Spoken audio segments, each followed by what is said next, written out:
ଏଇ ଆପଣ ଏ ଜଣେ ହେଉଛନ୍ତି ଆଦିବାସୀ ଏଇ ଅର୍ଜୁନଙ୍କର ଯେଉଁ 22 ବର୍ଷ ଗଲା ତାଙ୍କର ପୁରା ଯୌବନ ସମୟ 24 ବର୍ଷରେ ସେ ଜେଲ୍ ଯାଇଥିଲେ ଏବଂ 46 ବର୍ଷରେ ସେ ଖଲାସ ହେଉଛନ୍ତି ଏବଂ ନିର୍ଦ୍ଦୋଷରେ ଖଲାସ ହେଉଛନ୍ତି। ତେଣୁ ଏଇ ସମୟଟା ଦେବ କିଏ? ଏଇଟା ହେଉଛି ଗୋଟେ ମୁଖ୍ୟ କଥା ଏବଂ ଏଥିପାଇଁ କି ଦାୟୀ କିଏ? ଦାୟୀଟା କେମିତି ଖୋଜାଯିବ? କିଏ ଉତ୍ତରଦାୟୀ ହେବ? କାରଣ ଆପଣ ଦେଖିବେ ଯେ ତାଙ୍କର ପ୍ରଥମ କଥା ହେଲା ଯେ ପୋଲିସ ଇନଭେଷ୍ଟିଗେସନ୍ ଯେତେବେଳେ ହେଲା ଯେହେତୁ ଗୋଟେ ଟ୍ରିପୁଲ୍ ମର୍ଡର କେସ୍ ସେଥିରେ ତାଙ୍କୁ ଗୋଟେ ଟର୍ଚର ହେଲା, କଷ୍ଟୋଡିଆଲ ଟର୍ଚର ହେଲା, ହାଜତରେ ତାଙ୍କୁ ନିର୍ଯାତନା ଦିଆଗଲା ଏବଂ ତାଙ୍କର ଯେଉଁ କନଫେସନ୍ ନିଆଗଲା ସେ ସ୍ୱୀକାର କଲେ ଯେ ସେ ଦୋଷ କରିଛନ୍ତି ବୋଲି ସେଇ ବେସିସ୍ରେ ପୋଲିସ କେସ୍ କଲା ଏବଂ ଯେତେବେଳେ ବିଚାର ଚାଲିଲା ବିଚାରାଳୟରେ ଦୌରା ଜଜରେ ଯେତେବେଳେ ବିଚାର ଚାଲିଲା ସେତେବେଳେ ଯେଉଁ ସାକ୍ଷୀ ପ୍ରମାଣ ହେଲା କିଛି ସାକ୍ଷୀ ପ୍ରମାଣ ଗୁଡ଼ାକ ଗ୍ରହଣ ହେଲାନି କିନ୍ତୁ ଗୋଟିଏ ସାକ୍ଷୀ ଯେ ଦେଖିଛନ୍ତି ବୋଲି କହିଲେ ତାଙ୍କୁ ଗ୍ରହଣ କରାଗଲା। ସେଇ ବେସିସ୍ରେ ତାଙ୍କୁ ଆଜୀବନ ସଜା ବୋଲି ବିଚାରାଳୟ ମାନେ ଟ୍ରାଏଲ କୋର୍ଟ ତାଙ୍କୁ କନଭିକ୍ସନ୍ କଲେ। ସେ ଜେଲ୍ରେ ରହିଲେ ଏବଂ ଯେତେବେଳେ ସେ ଜେଲ୍ରେ ଅଛନ୍ତି ଜେଲ୍ରୁ ସେ ଗୋଟେ ହାଇକୋର୍ଟରେ ଅପିଲ କରିଛନ୍ତି କିନ୍ତୁ ଜେଲ୍ରୁ ଯେଉଁ ଅପିଲ କଲେ ସେଇଟା ବହୁତ ଡେରି ହେଇଗଲା। କାହିଁକି ଡେରି ହେଲା, କିଏ ଡେରି କଲା, କେଉଁ ସ୍ତରରେ ଡେରି ହେଲା ସେଗୁଡ଼ାକର ବର୍ତ୍ତମାନ ତଦନ୍ତ ଦରକାର। 3000ରୁ ଅଧିକ ଦିନ ଡେରି ହେଇଗଲା ଏବଂ ଆଶ୍ଚର୍ଯ୍ୟଜନକ ଭାବରେ ଯେ ଗୋଟେ ହାଇକୋର୍ଟ ଗୋଟେ ସାମ୍ବିଧାନିକ ଅଦାଲତ ସିଏ ତାକୁ ସେଇ ଯେଉଁ ବିଚାର ହେଇଛି ବିଚାରଟା ଠିକ୍ ହେଇଛି ନା ନାହିଁ, ଯେଉଁ ସାକ୍ଷ୍ୟ ପ୍ରମାଣ ନିଆହେଇଛି ସେଗୁଡ଼ାକ ସବୁ ଠିକ୍ ଭାବରେ ତର୍ଜମା କରାଯାଇଛି ନା ନାହିଁ ସେଗୁଡ଼ାକୁ ନ ଦେଖିକିରି ସେ କେବଳ ଡିଲେକୁ ଦେଖିକିରି ତାକୁ ଖାରଜ କରିଦେଲେ।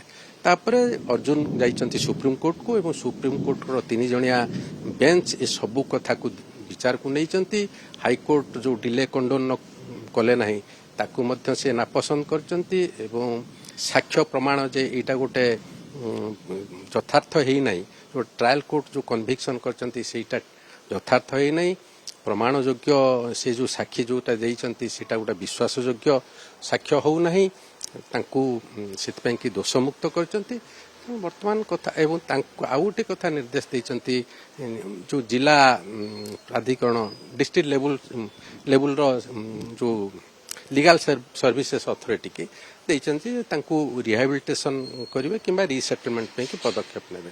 କିନ୍ତୁ ବଡ଼ କଥା ହେଉଛି ଯେ ଅର୍ଜୁନଙ୍କର ଏଇ ଯେଉଁ ସମୟ ପଳେଇଗଲା, ଏତେ ବଡ଼ ସମୟ ପଳେଇଗଲା ଏବଂ ତାଙ୍କ ସମ୍ପର୍କରେ ଯେ ସେ ଗୋଟେ ଏତେ ବଡ଼ ଅପରାଧ କରିଛନ୍ତି ଯେଉଁ ଗୋଟେ ମାହୋଲ ସୃଷ୍ଟି ହେଇଛି ତାଙ୍କ ବିରୁଦ୍ଧରେ ଯେଉଁ ମାହୋଲ ସୃଷ୍ଟି ହେଇଛି ଏଗୁଡ଼ାକ ପାଇଁକି ତାଙ୍କର କ୍ଷତିପୂରଣ କ'ଣ ଦେଇହେବ କି?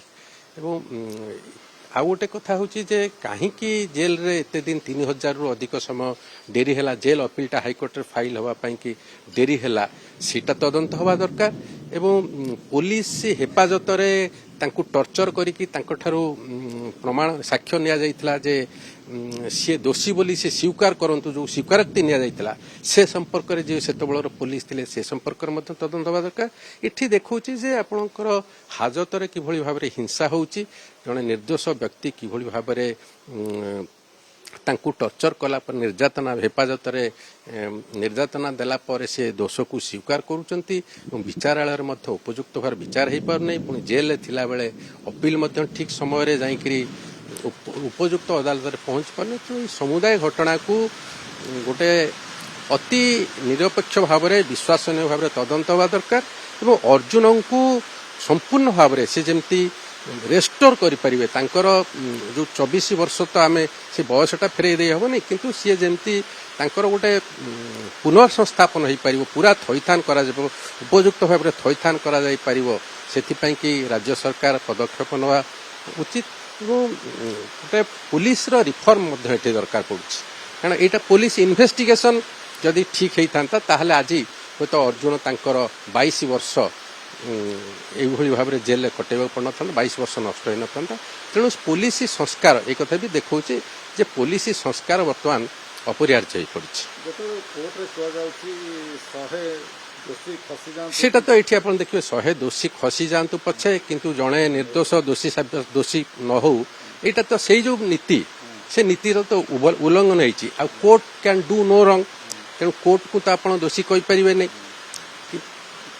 কিন্তু সমুদায় ভাবে আমি যদি দেখিবা যে এই যে আইনি অদালতর যে গতিপথ ସେଥିରେ କିଭଳି ଭାବରେ ସାଧାରଣ ଲୋକଟେ ପେଶି ହେଇଯାଉଛି, କିଭଳି ଭାବରେ ଅନ୍ୟାୟର ଶିକାର ହେଉଛି ଏବଂ ସେ କିଭଳି ଭାବରେ ଅହେତୁକ ବିଳମ୍ବର ଶିକାର ହେଉଛି, ସେ କିଭଳି ଭାବରେ ମାନସିକ ଶାରୀରିକ ଏବଂ ଆର୍ଥିକ ସାମାଜିକ ସବୁ ଦିଗରୁ ନିର୍ଯାତନାର ଶିକାର ହେଉଛି, ସେ କିଭଳି ଭାବରେ ହାରାସ ହେଉଛି ଏଇ କଥା ତାର ଦେଖାଉଛି। ତେଣୁ ଯେଉଁ କଥାଟା ବର୍ତ୍ତମାନ ଗୋଟେ ପ୍ରିନ୍ସିପଲ୍ ଆସିଛି ରାଇଟ୍ ଟୁ ବି ଫରଗଟନ୍, ତେଣୁ ୟାକୁ ଯେ ସୁପ୍ରିମକୋର୍ଟ ରାଇଟ୍ ଟୁ ବି ଫରଗଟନ୍ ସେଇଟାକୁ କାହିଁକି ସେଇଟା ମଧ୍ୟ ସେ କ୍ଲଜ୍ଟା ଆପ୍ଲାଏ କରିନାହାନ୍ତି ଯେ ତାଙ୍କୁ ଏଇ ଯେଉଁ ସମୟ ଗୁଡ଼ାକ ତାଙ୍କର ଚାଲିଯାଇଛି ଏବଂ ଏଇ ଯେଉଁଟା ରହିଛି ମାନେ ଯେଉଁ ତାଙ୍କର ମାନେ ସେ ଅପରାଧ କରିଥିଲେ ବୋଲି ଯେଉଁ ବ୍ୟାପାର କଥାଟା ରହିଛି ସେଇଟାକୁ ମଧ୍ୟ କିଭଳି ଭାବରେ ଇରେଜ୍ କରାଯାଇପାରିବ ସେ ଦିଗରେ ମଧ୍ୟ ସୁପ୍ରିମକୋର୍ଟଙ୍କର ନିର୍ଦ୍ଦେଶ ଆଶା କରାଯାଉଥିଲା।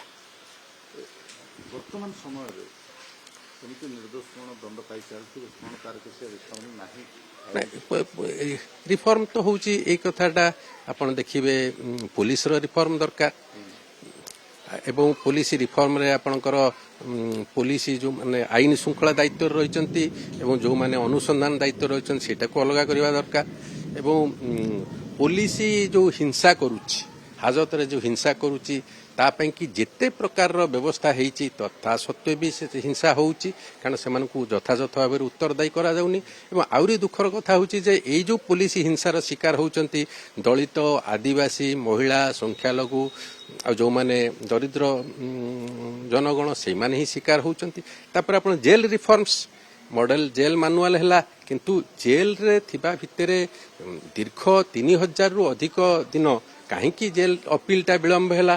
ଜେଲ୍ରେ ତ ୱେଲଫେୟାର ଅଫିସର ଅଛନ୍ତି, ପିଓ ଅଛନ୍ତି, ସିଏ ତାଙ୍କୁ ଏବଂ ଆମର ଜିଲ୍ଲା ସ୍ତରରେ ମଧ୍ୟ ଡିଷ୍ଟ୍ରିକ୍ଟ ଲେବୁଲର ଯେଉଁ ଲିଗାଲ ସର୍ଭିସେସ୍ ଅଥରିଟି ଅଛି ସିଏ ତାଙ୍କୁ କାହିଁକି ଲିଗାଲ ଏଡ୍ ଦେଲେ ନାହିଁ? ଯେହେତୁ ଜଣେ ଆଦିବାସୀ ତାଙ୍କୁ ଆଜୀବନ ସଜା ହେଇଛି ତାଙ୍କୁ ଦେଲେ ନାହିଁ। ତେଣୁ ସମୁଦାୟ କଥା ଆପଣଙ୍କର ପୋଲିସ ରିଫର୍ମସ୍ ଦରକାର, ଜେଲ୍ ରିଫର୍ମସ୍ ଦରକାର ଏବଂ ନ୍ୟାୟାଳୟରେ ଯେଉଁମାନେ ବସୁଛନ୍ତି ମଧ୍ୟ ସେମାନେ ବି ସେନ୍ସିଟିଭ୍ ହେବାର ଅଛି।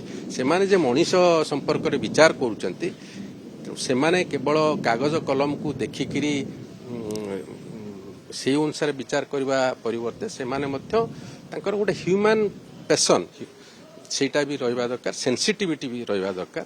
ସେଇଗୁଡ଼ାକ ତ ଏଇଠି କେଉଁଠି ନା କେଉଁଠି ଅଭାବ ରହୁଛି କାରଣ ଆପଣ ଦେଖିବେ ଯେତେବେଳେ ହାଇକୋର୍ଟ 3000ରୁ ଅଧିକ ଦିନ ହେଲା ଜେଲ୍ ଅପିଲ ବୋଲି ତାକୁ ଯେଉଁ ଖାରଜ କରିଦେଉଛନ୍ତି ମେରିଟ୍ କି ନ ଯାଇକରି ସେ ଯେଉଁ ଖାରଜ କରିଦେଉଛନ୍ତି ଏଇଟା ତ ଗୋଟେ ଜଷ୍ଟିଫିକେସନ୍ ବି ଲାଗୁନି, ଏଇଟା ରିଜନେବୁଲ୍ ଲାଗୁନି। ହାଇକୋର୍ଟଙ୍କର ଏଇ ଯେଉଁ ଖାରଜ କରିଦେବାଟା ଏଇଟା ବି ରିଜନେବୁଲ୍ ଲାଗୁନି।